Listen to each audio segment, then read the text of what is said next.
பாட்டுக்கே ஒரு tea code பண்ணும். So அந்த அளவுக்கு இன்னும் அந்த பாட்டு ஹிட்டு நிறைய பேர் கேக்குறாங்க. ஆனா அதை யாரும் டீ கோட் பண்ணும் அப்படின்னு நினைக்கல. ஏன்னா அது என்ன சொல்லிருக்கோம்னா, தமிழனுக்கு முப்பாட்ட முருகன் தான். தமிழனுக்கு கடவுள்ங்கிறது நான் போட்டுக்கிட்டு வரல. தமிழனோட பாட்டை முருகன் தான். முப்பாட்ட எங்களுக்கு தலைவன் தான். காட்டுக்குள்ள நடமாடி நாட்டுக்குள்ள முடிசூடி வீட்டுக்குள்ள வந்த எங்க வேலையா. இப்ப காட்டுக்குள்ள ஏன் நடமாடினா முருகன்? இப்ப திருமுருகாற்றுப்படை சொல்லுது, குறிஞ்சி நிலத்தை தெய்வம் தான் முருகன்.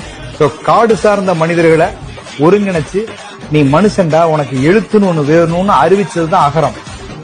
எழுதுனவன் முருகன். காட்டுக்குள்ள நடமாடும் போதே அதனாலதான் நாடாச்சு. அப்ப நாட்டுக்குள்ள முடிச்சு விடுறான். அப்ப ஒவ்வொரு வீட்டுக்குள்ளேயும் கடவுளா மாறினான். இதனாலதான் முருகன் கடவுளா. அதனாலதான் தமிழில் பேசும் தமிழ் குல விளக்கு, வேற்று மொழியில் அர்ச்சனை. நம்ம தமிழ்த்துக்கான தமிழ் அரசியல பேசும், தமிழ் சார்ந்த அரசியல் அந்த பாட்டு பேசும்.